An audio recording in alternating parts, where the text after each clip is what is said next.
प्रिय छात्र छात्राओं, कल आपको हमने स्तुति संधि व अनुस्वार संधि संप्रेषित की थी। संभवतः आपके पास पहुंच गई होगी और आपने उसको पढ़ लिया होगा। इसके आगे ये आपकी जसत्व संधि है, ये पदांत जसत्व संधि है, तो जिसका सूत्र है झलाम जशो अंते। तो इसकी संधि की जो परिभाषा है इसी सूत्र में समाहित है। आप ध्यान देंगे, झल वर्ण, झल का मतलब होता है वर्ग का पहला, दूसरा, तीसरा, चौथा वर्ण। तो और इयावारालाह, इसके बाद यदि कोई कहते हैं वर्ग का तीसरा, चौथा, पांचवा वर्ण और हायावाराला या कोई स्वर आए तो पूर्व झल वर्ण के स्थान पर कहते हैं उसी वर्ग का तृतीय वर्ण हो जाता है।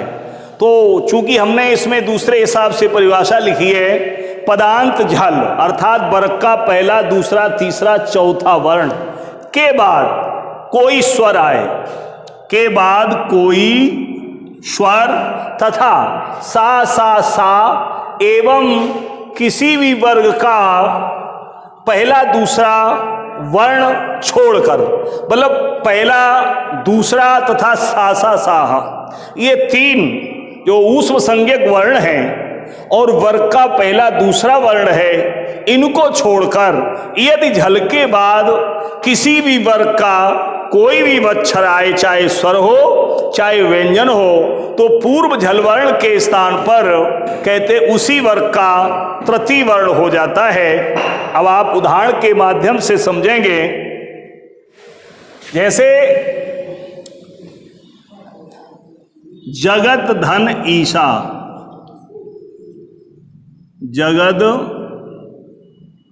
जगत धन ईशा, ये आपका एक उदाहरण है जिसके माध्यम से आप समझेंगे। जैसे जगत, ये ता जो है ये झल वर्ण है। झल से मतलब आपको बताया गया था वर्ग का पहला, दूसरा, तीसरा, चौथा वर्ण। तो आप देख रहे हैं ता जो है ये तवर्ग का पहला अक्षर है, उसके बाद ई आई है। तो हमने बताया था स्वर हो चाहे कहते सा और वर्ग का पहला, दूसरा अक्षर छोड़ करके कोई भी स्वर अथवा व्यंजन हो तो पूर्व झल, जो पूर्व का जो जगत में अंतिम जो ता है ये झल वर्ण है। तो इसके स्थान पर उसी वर्ग का तृतीय अक्षर हो जाएगा, तो आपकी संधि हो जाएगी जगदीशा।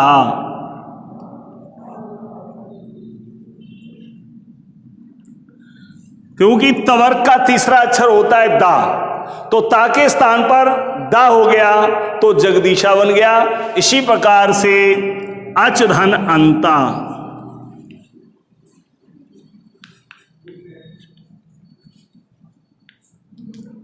अब आप देख रहे हैं अच धन अंता, तो इसमें जो है ये चा, ये झल है, ये चवर्ग का पहला अक्षर है और इसके बाद स्वर आ आया है, इसलिए चवर्ग का कहते हैं तीसरा वर्ण हो जाएगा। तो तीसरा वर्ण होता है चा, छा, जा। तो कहते जब जा इसके स्थान पर हो जाएगा तो आपकी संधि हो जाएगी अजंता।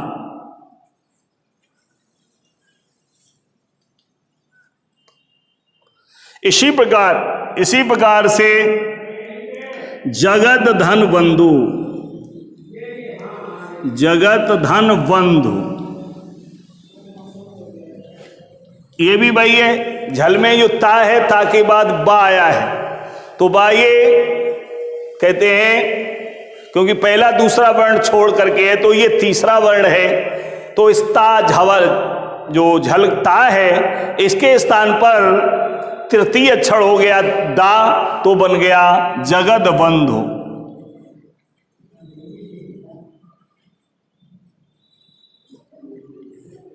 इसी प्रकार से वाक धन ईशा,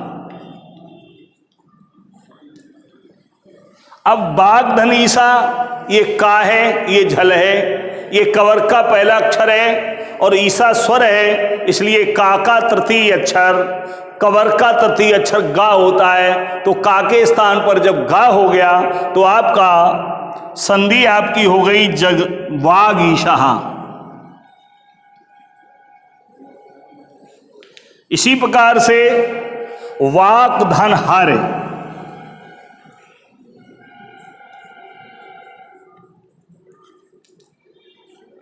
अब देखेंगे ये वाग जो है ये झलवर्ण है। झलवर्ण जो है कवर का पहला अक्षर का है और इधर हरि में हा आया है, तो कहते हैं तो इस का के स्थान पर इसका तृतीय अक्षर गा हो गया तो आपका आप उदाहरण हो गया वाग हरि।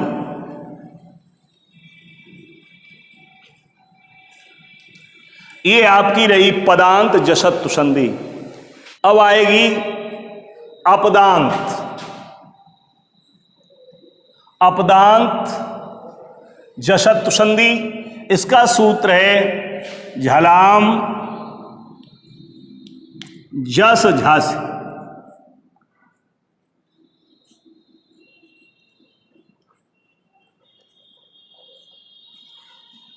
ये कहते हैं यदि झल, इसमें था पदांत होना चाहिए झल, इसमें है अपदांत झल होना चाहिए। अपदांत झल के बाद कहते वर्ग का तीसरा चौथा वर्ण यदि आता है तो इस झल वर्ण के स्थान पर उसी वर्ग का जस, जस से मतलब तीसरा वर्ण, तो जस ये प्रत्यार है, जस प्रत्यार के अंतर्गत प्रत्येक वर्ग का तृतीय अक्षर आता है। जैसे जब गढ़ दश, ये प्रत्यार आपने पढ़ा होगा, तो इसकी परिभाषा है यदि अपदांत झल किसी भी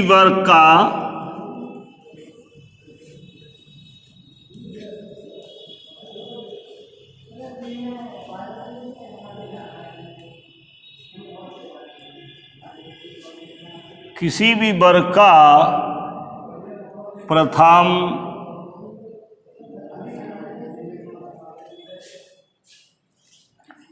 द्वितीय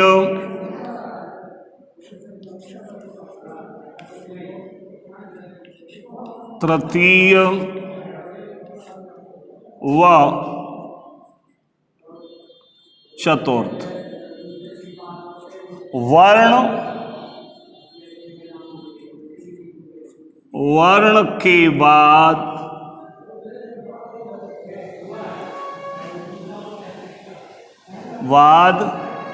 झस के बाद किसी भी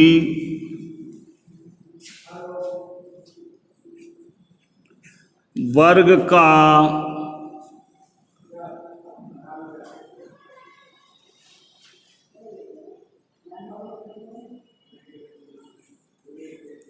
तीसरा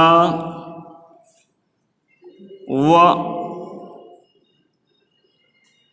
चौथा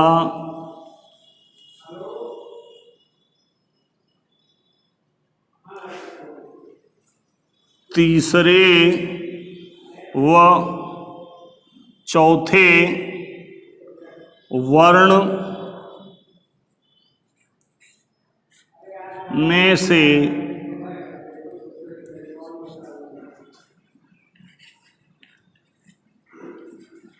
कोई भी वर्ण आए तो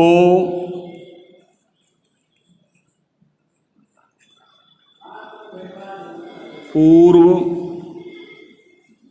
झल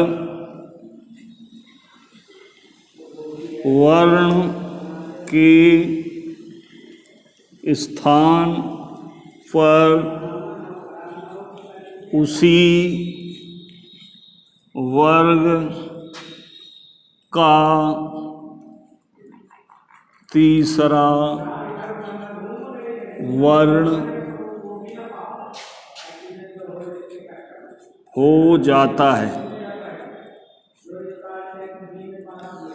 और इसकी परिभाषा समझें, यदि अपदांत झल, झल से मतलब होता है किसी भी वर्ग का प्रथम, द्वितीय, तृतीय और चतुर्थ, मतलब पहला, दूसरा, तीसरा और चौथा वर्ण के बाद किसी भी वर्ग का तीसरा, तीसरे अथवा चौथे, किसी भी वर्ग के तीसरे व चौथे वर्ण में से कोई भी वर्ण आए तो पूर्व झल, मतलब जो पूर्व पक्ष में जो झल वर्ण है उसके स्थान पर उसी वर्ग का तीसरा वर्ण हो जाता है, जिसे हम उदाहरण के माध्यम से समझ सकते हैं। तो देखेंगे इसका उदाहरण, जैसे क्रुद्ध धन धा,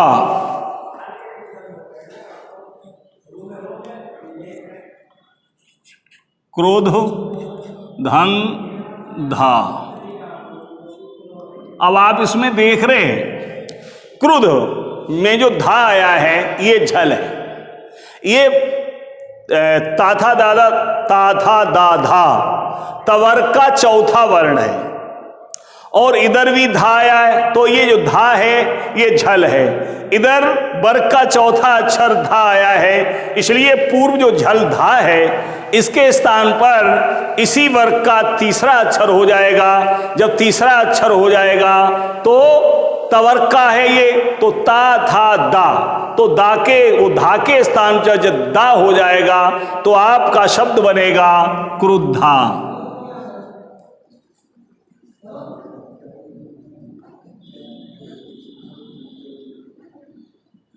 ये आपका क्रुद्धा बना। इसी प्रकार से लब धन धा, अब आप इसको देख रहे हैं लभ, ये झल है, ये पवर्ग का चौथा वर्ण भा है और ये झल के अंतर्गत है। इधर धा है, ये जैसी कि संधि की शर्त है कि इधर पूर्व जो झल है, झल के बाद जो दूसरा पक्ष है उसका जो आदिवर्ण है वो तीसरा या चौथा वर्ण होना चाहिए। तो इसमें चौथा वर्ण आ रहा है, तो चौथा वर्ण आने के कारण इस झल भा के स्थान पर इसी वर्ग का तीसरा वर्ण हो जाएगा। तो ये पा फा बा, तो ये पवर्ग का है, तो पवर्ग का तीसरा वर्ण जो है बा होगा। तो जब भा के स्थान पर बा होगा तो दोनों मिलकर के हो जाएंगे लब्धा।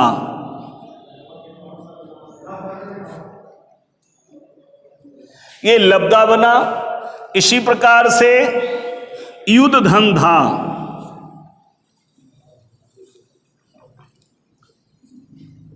युद्ध धंधा, इसमें देख रहे हैं ये धा झल, उसके बाद चौथा अक्षर धा परे है, इसलिए ये तवर्ग का है। तो तवर्ग का तीसरा वर्ण इसके स्थान पर हो जाएगा ता था दा, तो इसका हो जाएगा युद्ध।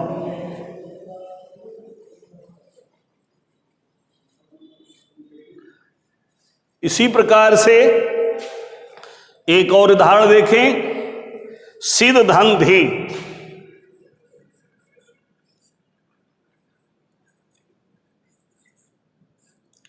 सिद्ध धन धी, इसमें देखें ये धा झल है, उसके बाद धा चौथा वर्ण परे है, इसलिए तवर्ग का जो धा झल वर्ण है इसके स्थान पर उसी वर्ग का तृतीय वर्ण हो गया। तो इस धा के स्थान पर दा हो गया तो बन गया सिद्धि।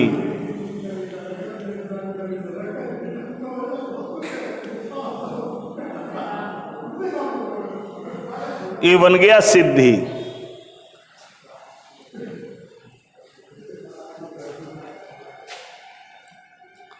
ये हो गई पदांत और अपदांत जसत्व संधि। इससे अगली संधि है लत्व संधि।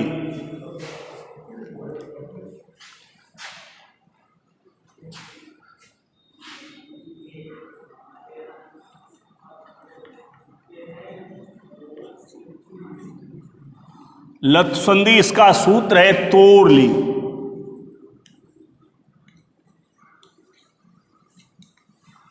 तो इसकी परिभाषा है यदि तवर्ग के पश्चात लावर्ण परे हो, मतलब आप संधि में एक पूर्व पक्ष होता है एक अपर पक्ष होता है, तो पूर्व पक्ष का अंतिम वर्ण देखा जाता है, अपर पक्ष जो दूसरी तरफ होता है उसका आदि वर्ण देखा जाता है। तो पूर्व पक्ष का अंतिम वर्ण उसमें तवर्ग का कोई वर्ण हो और उसके बाद अपर पक्ष का जो आदि वर्ण है वो ला होना चाहिए। यदि ला आया है तो पूर्व पक्ष का जो अंतिम वर्ण तवर्ग का है उसके स्थान पर ला हो जाता है। जैसा कि हम लिख रहे हैं इसकी परिभाषा, यदि तवर्ग ता था दा धा ना के बाद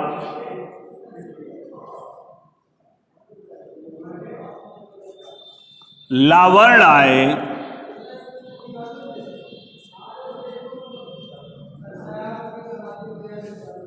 आए तो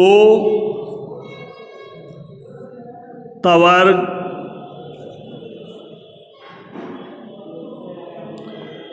के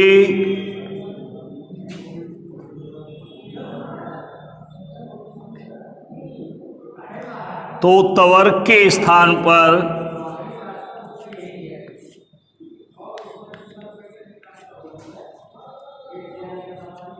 ला हो जाता है।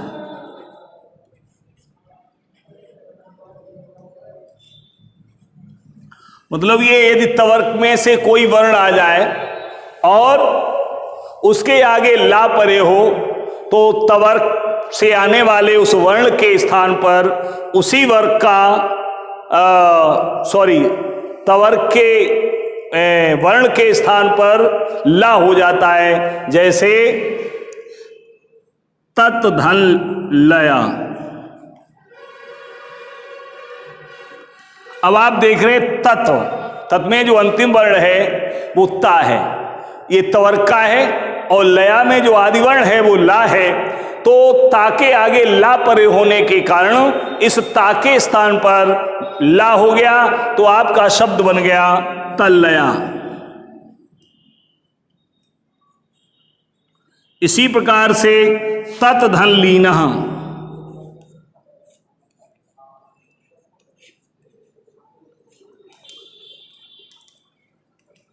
तो तत् का जो अंतिम वर्ण ता है उसके बाद लीना का जो ला आया है परे होने के कारण इस ता के स्थान पर ला हो गया, तो शब्द बन गया तल्लीना।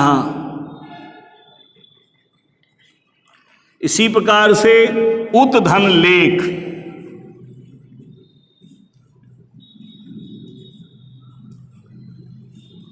उत धन लेख, तो उत में जो ता है, ता के बाद लेख का जो ला आया है, ला परे होने के कारण जो ता है इस ता के स्थान पर ला हो गया, तो आपका शब्द बन गया उल्लेख।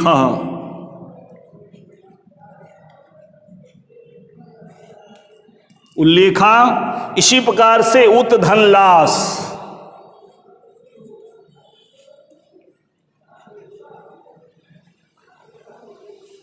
उसमें अंतिम वर्ण ता के बाद ला परे होने के कारण इस ता के स्थान पर ला हो गया, तो आपका शब्द बन गया उल्लासः।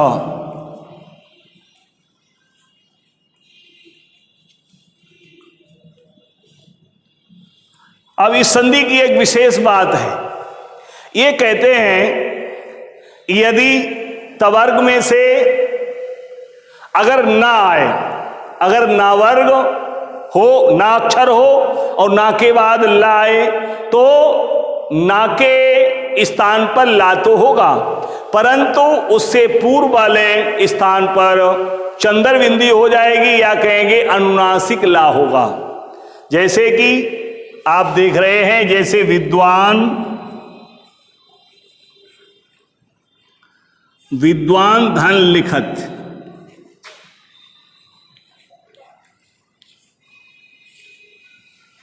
विद्वान धन लिखति, इसकी परिभाषा हमने इसमें नियम नहीं बताया है, लेकिन मैं आपको मौखिक बताए दे रहा हूं। यदि तवर्ग का जो अंतिम वर्ण जो अनुनासिक ना है, यदि ना के बाद ला आए तो होने वाले ना के स्थान पर जो ला है वो अनुनासिक होगा, या कहेंगे जो ला वर्ण आएगा ना के स्थान पर उससे पूर्व जो है वो चंद्र बिंदी लग जाएगी, तो आपका शब्द बन जाएगा विद्वान लिखति।